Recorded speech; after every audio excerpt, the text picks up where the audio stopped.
ክቡራትና ክቡራን አድማጮች የዛሬም የስብሐት ገብረ እግዚአብሔር መጽሐፍ ላይ ነኝ። የትረካ ጥበብ ከ66 ከ19 ጀምሮ እስከ 2003 ድረስ በጋዜጣ ላይ ሲታተሙ የነበሩ መጣጥፎችን በአንድ አካቶ የያዘ መጽሐፍ ነው። ዛሬ ደግሞ ወደ ገጽ 100 አመራና 4 ተብሎ ንዑስ ርዕስ የተሰጠው በታች ደግሞ ዳዊትና ዮናታን is a special story እሱን አነብላችኋለሁ። መጽሐፍ ቅዱስ እኮ የእውነት ታሪክ ሆኖ ብዙ ምዕራፍ ስናነበው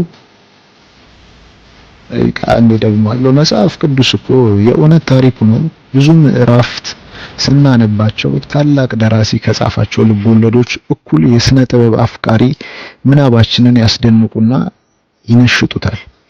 እነሆ ለናሙና ያህል የዳዊትና የዮናታንን ጓደኝነት እንኩ ልንላችሁ ነው። ሕዝበ እስራኤል በዘመነ መሳፍንት በጤና እየኖሩ በነበረበት ጊዜ የዓለም ፋሽን እንዳይቀርባቸው የጓጉ ይመስል እኛ እስከማን አንሰን ነው ንጉሥ የማይኖረን ብለው ያስቡ ያህል ነቢዩ ሳሙኤልን ንጉሥ አንግስልን ብለው ደጋግመው ጠየቁት። ተው ይቅርባችሁ፣ ንጉሥ ወግና ማዕረግ ብቻ አይደለም፣ በዜጎቹ ሁሉ ላይ የሞትና የሕይወት ስልጣን አለው። ክፉ ሰው ቢሆን እና ጭባ ቢሰራ አይከሰስም። ግለሰቡን ብቻ አይደለም፣ ሕዝቡን በሙሉ ቢበድለው በደሉን ችሎ ዝም ነው። አንዴ ልባቸው ቆሟል። ንጉሥ አንግስልን እያሉ ወተወቱት። ሳኦልን ቀብቶ አነገሰላቸው። ሳኦል ከፍልስጤማውያን ጋር ሲዋጋ እረኛው ዳዊት ግዙፉን ጎልያድ ፍልሚያ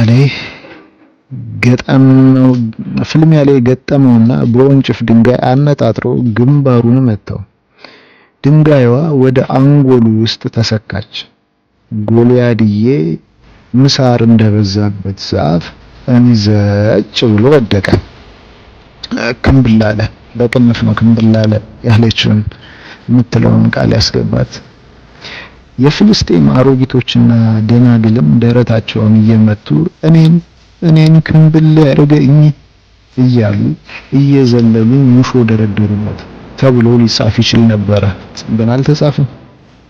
ያን ጊዜ ብራና ውድ በመሆኑ ሳይጻፍ ቀረ ሲባል በአፈ ታሪክ ሰማን እንጂ የእስራኤል አሮጊቶችና ደናግል ደግሞ ግዕዝ ለማታውቁ ደናግል ድንግሎች ማለት ነው። ለአጽንኦት ስል ደግመዋለሁ። የእስራኤል አሮጊቶችና ደናግል ደግሞ በበኩላቸው ዳዊትን ሲያሞግሱ ሳኦል መጥቶ ገደለ፣ ሳኦል እልፍ ገደለ እያሉ ዘፈኑ። አገሪቱ ይህን ዘፈን አጥለቀለቃት። ይህም ንጉሥ ሳኦልን አስቆጣው ይላሉ። በዕብራይስጥ ወደ አማርኛ ሲተረጎም ሳኦል በዚያ በጭንጋፍ እረኛ ቀና፣ በቅናት አንጀቱ ተንጨረጨረ። ቃር አቅሮበት ያስገሰውም አገልጋዮቹ ጥርስ በሸተታቸው መሰላቸው። ቃር አቅሮ ሲያስገሳውም አገልጋዮቹ ጥብስ የሸተታቸው መሰላቸው። ወአቅአሮተ ቅህር አቅህሮም እንዲል ዳዊት በስተርጅና ዘመኑ በገናውን እየደረደረ ሳኦል አንዳንዴ የቅናት ሰይጣን ይጠናወተው ነበረ። ማታ ከእራት በኋላ ስካር ሰይጣኑን ይጠራበትና በገና እየተጫወተ ሲያዝናናው የነበረው ዳዊት ላይ ጦሩን ይወረውራል። ከግድግዳውም ጋር ሊሰፋው እኮ ነው። ይህን አንቀጽ ልድገመው።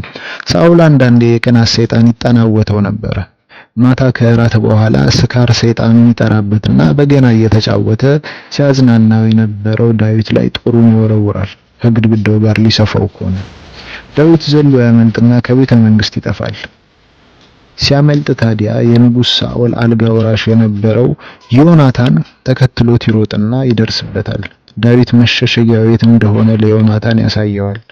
ዮናታንም በድብቅ መጥቶ ለዳዊት በሳኦል ቤተ መንግስት ውስጥ የሚደረገውን የሚወራውን በዝርዝር ይነግረዋል። ሳኦል ከፍልስጤማውያን ጋር ውጊያ በሌለበት ጊዜ ሁሉ ስራዬ ብሎ ዳዊትን ሊያጠፋው ያድነው ጀመር። እስካሁን ዳዊት ቀስ በቀስ የራሱን ሰራዊት እየሰበሰበ ነው።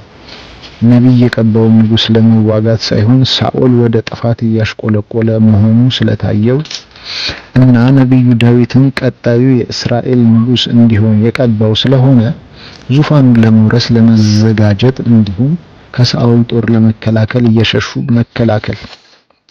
መከላከል።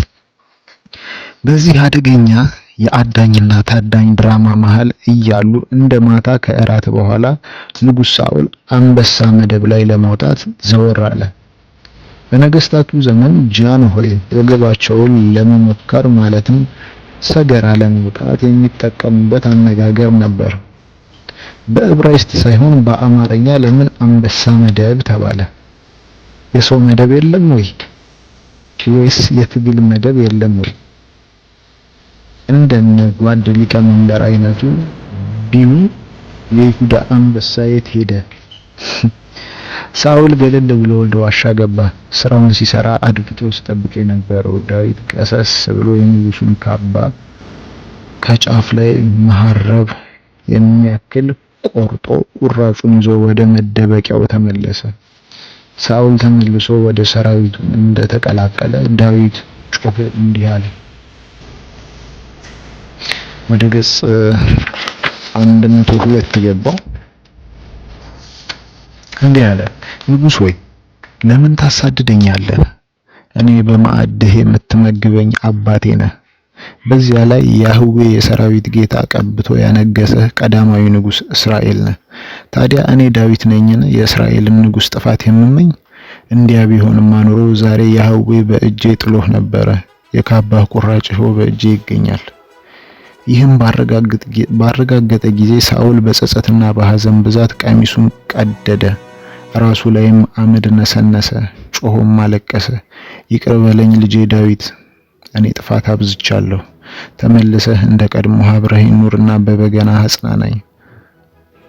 ዳዊት ታርቆ ገባ። ለጥቂት ሳምንት ሰላም ሰፈነ፣ ወይም የሰፈነ መሰለ። አንድ ሌሊት ሳኦል የፍልስጤም ሰራዊት ዝግጅትና እንቅስቃሴ እያስጨነቀ እንቅልፍ ቢነሳው ዳዊትን የተጠናወተኝን ሐዘን በበገና መዝሙር ግፈፍልኝ እስቲ እንዳስለመድከኝ አለው። ዳዊት እሺ ብሎ እያዝናናው እያለ በመሃሉ ሳኦል ሰይጣኑ ድንገት ብልጭ አለበት። ዳዊትን ለመግደል ጦሩን ወረወረ። ዳዊት ለትንሽ አመለጠና ሸሸ፣ ጠፋ። ንጉስ ሳኦል ለውጊያ አቅም የደረሱትን ልጆቹን አስከትሎ የበህር ልጁን ዮናታንን በቀኙ አሰልፎ ከፍልስጤም ሰራዊት ለመዋጋት ወጣ። የሳኦል ሰራዊት ድባቅ ተመታ። ሳኦልም ልጆቹን በሙሉ አለቁ። ነቢዩ ሳሙኤል ዳዊትን ቀብቶ አነገሰው። ምን ተቀብተው እንደሚነግሱ እስከዛሬ የሚነግረኝን ጻድቅ አላገኘሁትም። ጻድቃንም ባትሆኑ ንገሩን፣ ግድ የላችሁም ይላል ስብሐት መሃል ላይ ቀልዱን ጣል ሲያደርግ። ዳዊት የፍልስጤምን ለአንዴና ለመጨረሻ ድል አድርጎ በሰላም መግዛት ጀመረ። ዮናታን ምትክ ሊገኝለት የማይችል እንቁ አንድዬ ጓደኛው ስለነበር ዳዊት ሲናፍቅና ሲተክስ ሲያዝን ኖረ። የዮናታን የቅርብ ዘመድ በሕይወት ያለ ይገኝ እንደሆነ ቢያጠያይቅ አንድ አዛውንት ብቻ ተገኙ። ለዚያውም የአእምሮ ዘገምተኛ።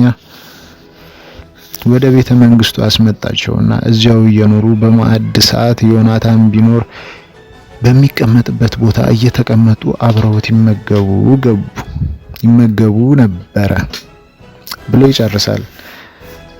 መልካም ቀን ይሆንላችሁ።